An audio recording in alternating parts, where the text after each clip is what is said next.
Me voilà encore et maintenant on a vocabulaire. Un mot peut avoir plusieurs sens. Normalement, on a déjà vu cette leçon, la séance précédente. Et je vous ai donné 2 exercices à faire. Vous avez travaillé les devoirs? Oui, c'est très bien.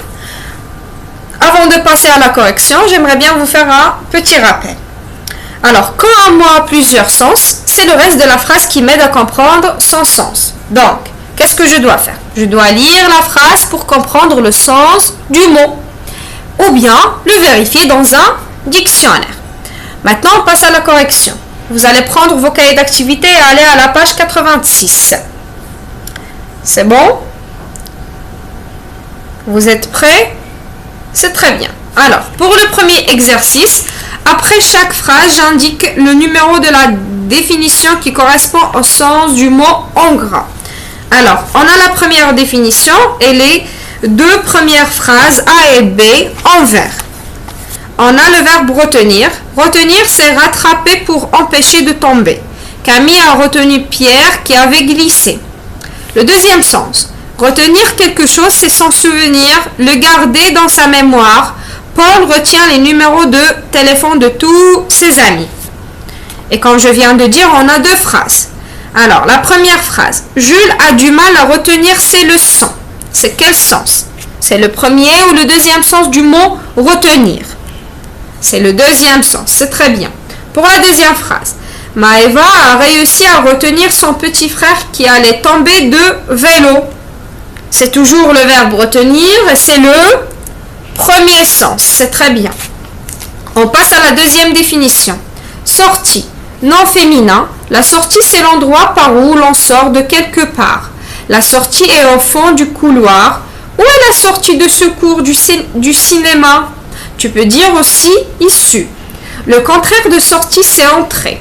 La sortie, c'est le moment où l'on sort. La sortie de l'école est à 4h30. Et on a 2 phrases. Dans un labyrinthe, c'est difficile de trouver la sortie. Alors, c'est quel sens? Oui, c'est le premier sens. C'est très bien. Pour la deuxième phrase, il y a eu une bousculade dans la salle de cinéma au moment de la sortie. C'est quel sens? C'est le deuxième sens du mot sortie. Donc, vérifiez si vous avez des fautes et corrigez avec le stylo vert. Maintenant, on passe à l'exercice numéro 2. J'écris une phrase exemple pour chaque sens du mot. Donc là, vous pouvez trouver plusieurs exemples. Moi, je vous ai préparé un exemple pour chaque sens, d'accord?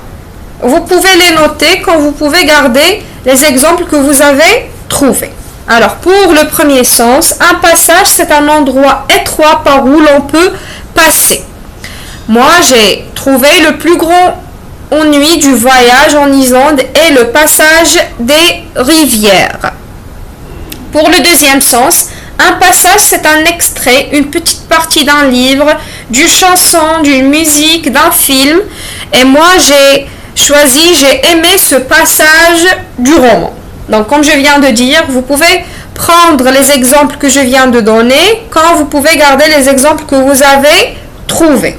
D'accord? Maintenant, vous pouvez travailler le mot caché à la maison. D'accord? C'est comme un jeu. C'est amusant. Et je vous laisse et je vous dis au revoir et à demain.